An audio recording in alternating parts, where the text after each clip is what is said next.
Hola,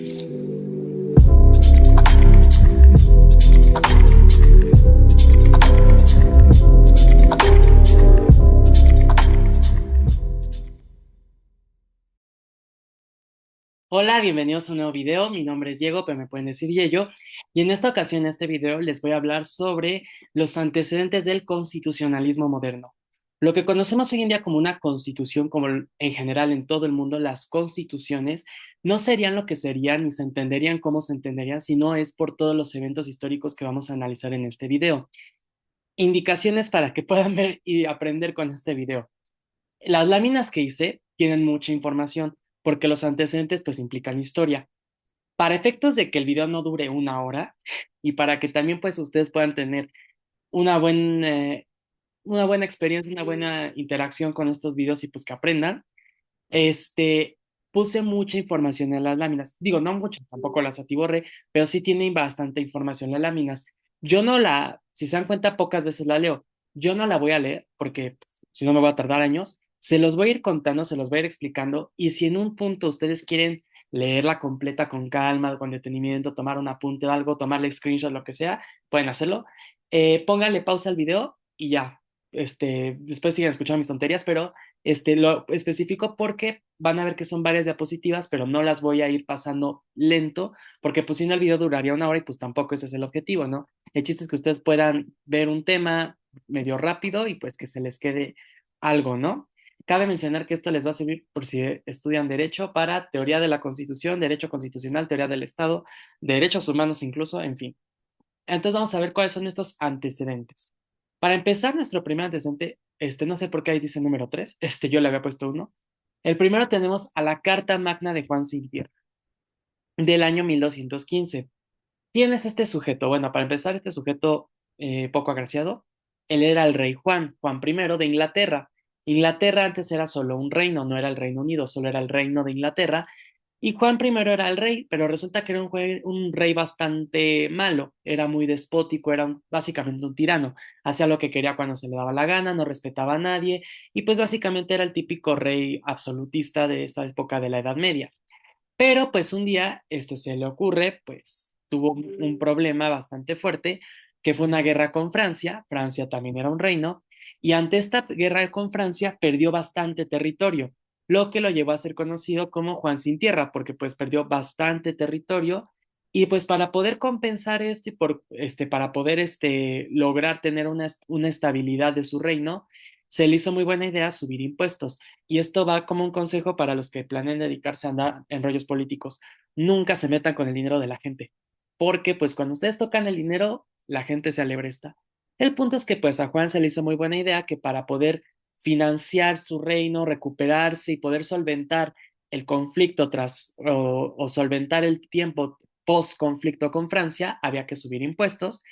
Y pues bueno, esto provocó que un grupo de nobles, los lores, los nobles, le exigiera al rey que firmara una carta de libertades.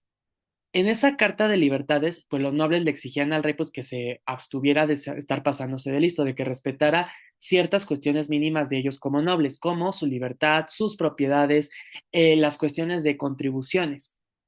Pero Juan, pues obviamente que si ustedes son los reyes, pues obviamente que no van a aceptar conciliar tan fácilmente con nobles. Por más nobles que sean, los reyes son ustedes.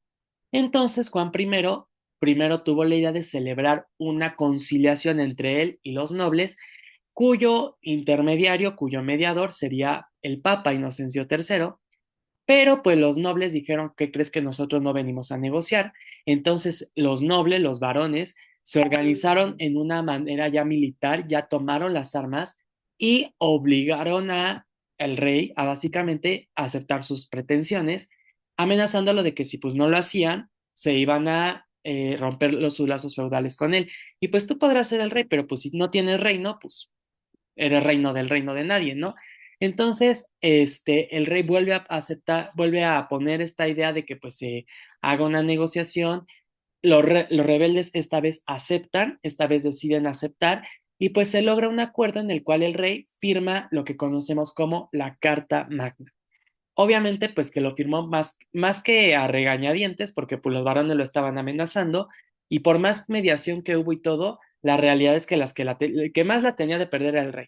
Entonces, por eso firma esta Carta Magna en 1215. ¿Qué establecía esta Carta Magna o esta gran carta? Protección a la propiedad privada fundamental, o sea, tú rey no me puedes quitar a mi varón, a mi noble no me puedes quitar de mi feudo, no me puedes quitar mis terrenos, el derecho a la libertad, tribunales estatales imparciales, un acceso a la justicia y una figura importantísima que es legado del sistema jurídico anglosajón, que es el habeas corpus. El habeas corpus implica que cuando detienen a una persona, esta persona sea presentada inmediatamente ante una autoridad del Estado. No que te lleven a una casa, no que te lleven ante no sé quién, no. Una vez que una persona es detenida por la justicia estatal, tiene que ser presentada, tiene que ser llevada rápidamente, inmediatamente ante una autoridad estatal para que le haga conocer cuál es la causa de su detención. Ese es el habeas corpus, ver al detenido, ver a la persona, ver que está viva, que está sana, que no le hicieron nada, que no fue víctima de tortura y que se le pueda iniciar el proceso de manera legal. Ese es el habeas corpus, un legado de esta Carta Magna que a la fecha tenemos vigente no solo en nuestro sistema jurídico mexicano, sino en casi, casi todos. Ahora bien, siguiente antecedente. Oigan, yo creo que numeré mal las páginas porque yo estoy viendo 3 4. Yo creo que estaba pensando en otra cosa. Bueno, el siguiente antecedente que tenemos es The Petition of Rights de 1628, la petición de derechos, que más que petición fue una obligación de derechos, básicamente. Volvemos a Inglaterra, volvemos a este reino inglés. Sucede que gobernaba Carlos I y este reinado se vio enmarcado por un conflicto que fue la Guerra de los 30 años. Carlos I toma el trono de Inglaterra con una grave crisis económica derivado de pues esta guerra y de esta crisis militar política que atravesó Inglaterra durante estos años. Para poder solventar este conflicto se le avecinó, que se le presentó a Carlos I, el rey le pide un préstamo al parlamento, lo cual no le trajo mucha popularidad, porque les digo, una vez que se meten con el dinero, se meten en problemas. El parlamento le niega el préstamo al rey y el rey pues dice, ah, pues me niegan el préstamo, pues más fácil, voy a disolver el parlamento y voy a decretar préstamos forzosos. O sea que aunque no quieran, me van a prestar porque me van a prestar a chaleco.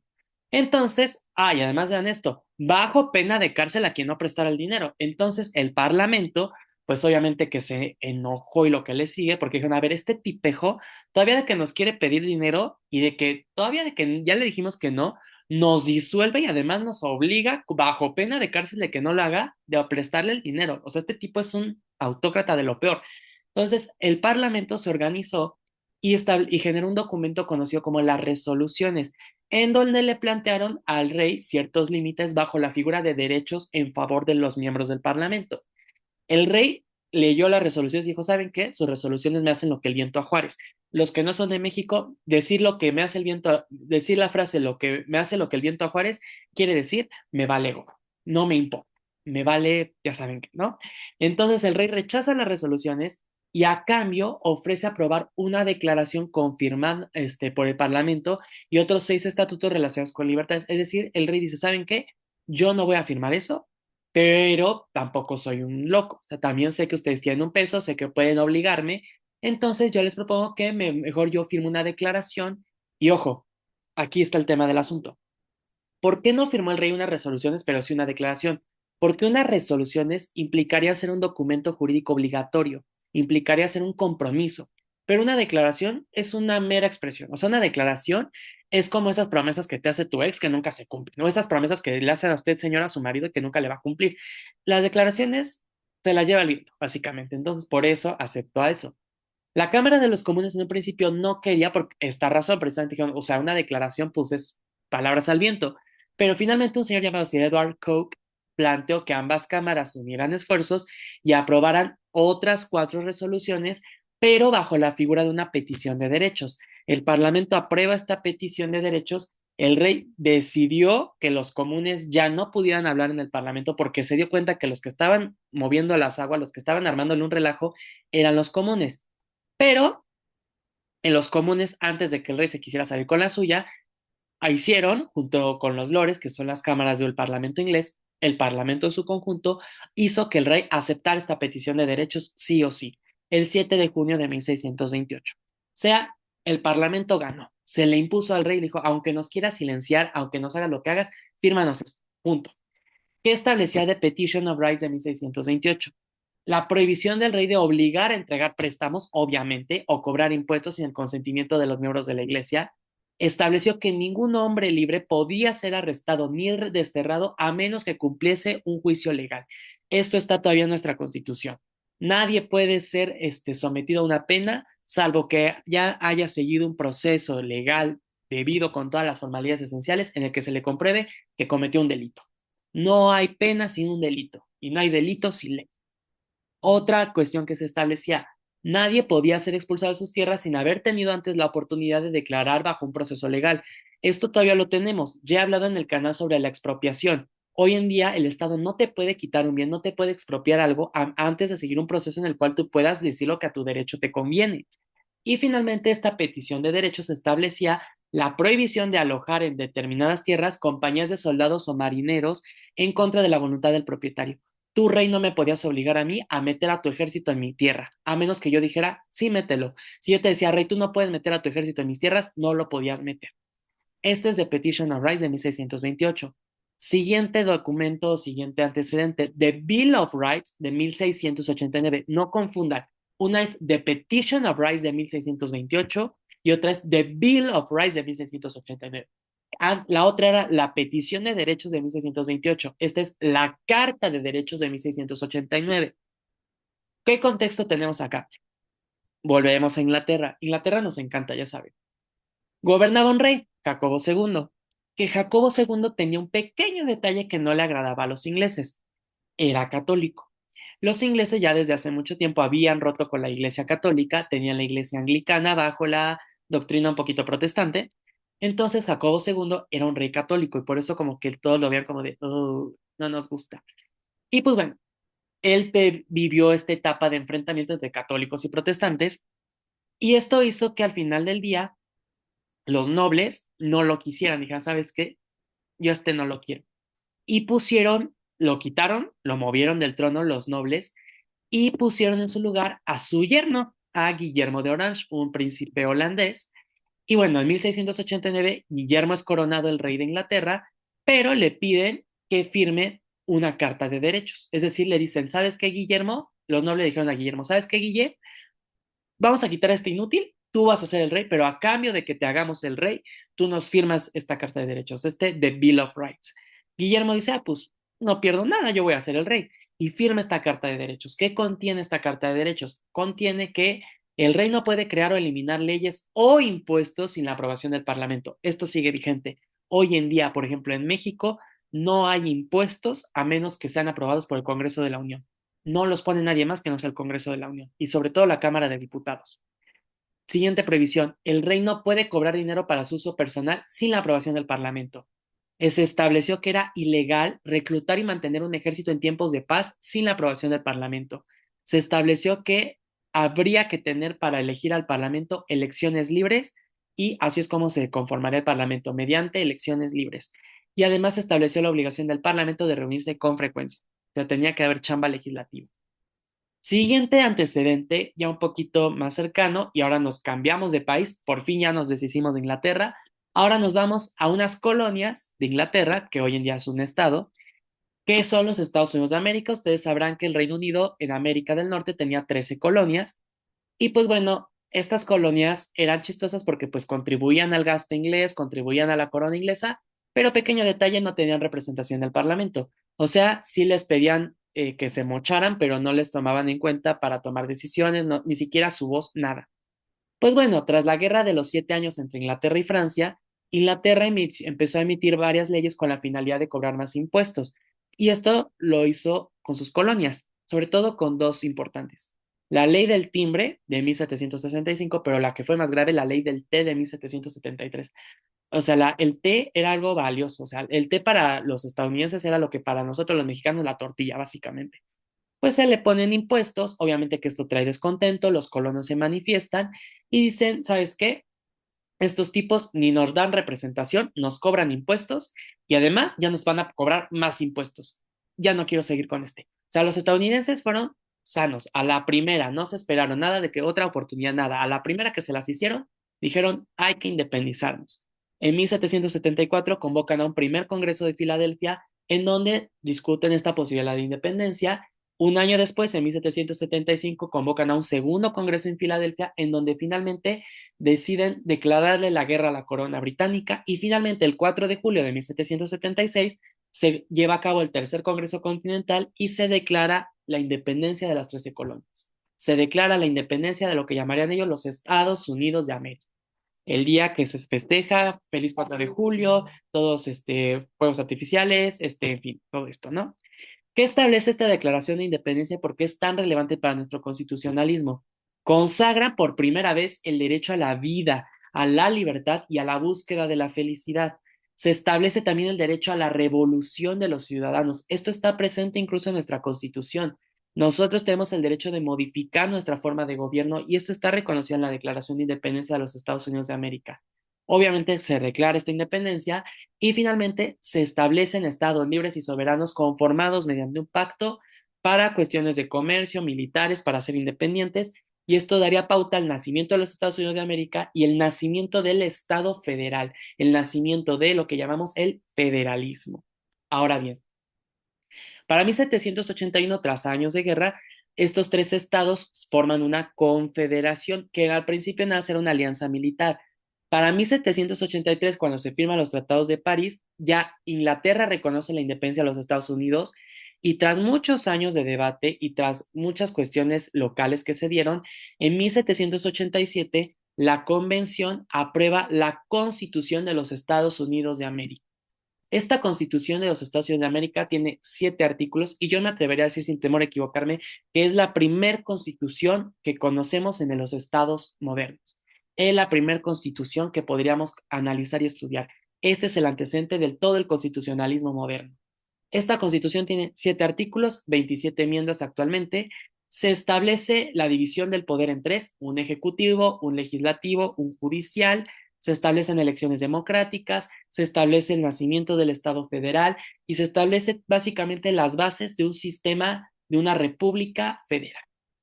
Base de muchas cuestiones y base incluso de lo que hoy en día es México. Ahora bien, el último antecedente que vamos a analizar, nos vamos de los Estados Unidos, nos vamos de ahí y nos vamos a un acontecimiento crucial y que marcó el inicio de la edad contemporánea, que es la Revolución Francesa. Vive la France, liberté, fraternité, égalité, bla, bla, bla. Pues resulta que en 1789 Francia era gobernada por un monigote, por un inútil, que era Luis XVI, que era derrochador a más no poder, pero pues gobernaba tan mal que obviamente la gente se le enojó y sobre todo porque había hambruna, escasez, mucha pobreza, en fin, excesos por parte de la nobleza, que era el 2% de la población, o sea, brutal.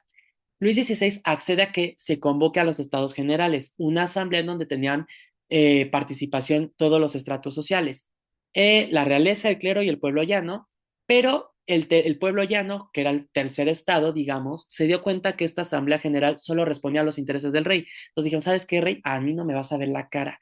Rompieron con esta asamblea y se instituyeron a sí mismos como una asamblea aparte, la Asamblea Nacional Constituyente. El 14 de julio de 1789, el pueblo toma la Bastilla, una prisión en París, con lo que inicia una revolución brutal que acabaría por destronar al rey, decapitarlo, por cierto, y que nos arrojaría algo muy importante, que es la Declaración de los Derechos del Hombre y del Ciudadano. Ojo, una visión totalmente machista, que obviamente tuvo su respuesta con Olive de Gaulle, esta feminista que lanzó la Declaración de los Derechos de la Mujer y la Ciudadana, razón por la cual fue decapitada, pero bueno, es importante este documento porque este es uno de los principales antecedentes en el mundo del constitucionalismo moderno y de los derechos humanos. Se establece la libertad y la igualdad en derechos de todos los hombres. Se establece la presunción de inocencia y la retroactividad de la ley, artículos 14 y 16 constitucionales. Se establece la libertad de opinión, de prensa y de conciencia, artículos sexto y séptimo de la Constitución de Estados Unidos mexicanos. Y se establece la propiedad privada y su protección. Se dan cuenta puros derechos humanos y que eso todavía está en nuestra constitución y en muchas otras constituciones. Es por eso que la Revolución Francesa es tan trascendental, porque con la Revolución Francesa se terminaron los estados absolutistas y nacieron los estados constitucionales democráticos de derecho. Bueno, estos son todos los antecedentes que podría haber yo. Si quiero hacer una recapitulación rápida, tenemos la Carta Magna de 1215, Petition of Rights de 1628, Bill of Rights de 1689, la Declaración de Independencia de los Estados Unidos de América y la Constitución Política de los Estados Unidos de América y la Declaración de los Derechos del Hombre y del Ciudadano. Para que puedan profundizar más y que puedan abordar mejor el tema, les dejo estas obras, son muy buenas, en todas ellas van a encontrar información de los temas, pero les digo, si quieren más tiempito, más timing, pueden parar el video en la lámina que ustedes quieran para tomar notas y todo esto. Pero bueno, hasta aquí llegaría este video. Espero que les sea de mucha utilidad, que les sirva. Cuídense mucho y nos vemos en la siguiente ocasión. Hasta la próxima.